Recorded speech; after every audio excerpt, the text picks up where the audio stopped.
A community pantry tracks its daily net change in supply boxes.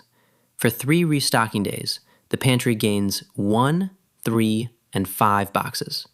For the next 3 days, it gives out 7, 9, and 11 boxes.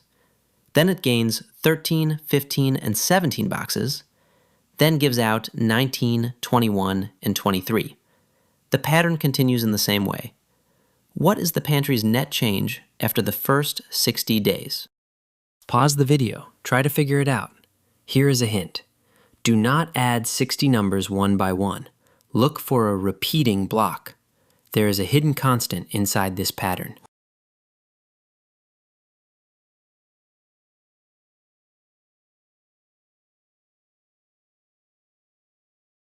Let us picture the first 2 blocks. 3 gains, then 3 losses, then 3 more gains, then 3 more losses. Every block is 6 days long. Notice the structure now. Compute the first block.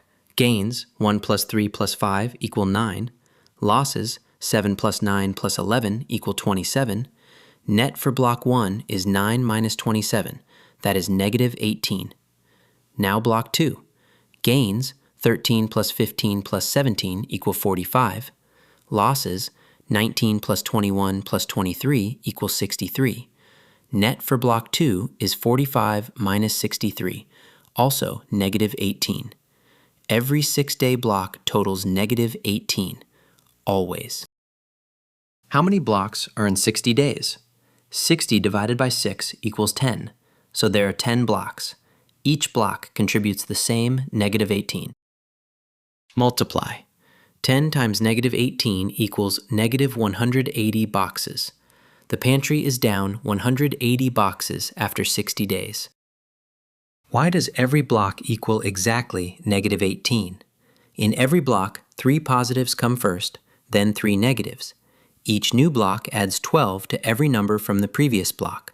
The positives go up by 12, and the negatives also go up by 12, so the difference between them stays the same. The pattern hides a perfect invariant. The answer is negative 180 boxes. The top of this series replaces visible summing with repeating block recognition. Add up to 1 small block. Multiply by how many blocks fit.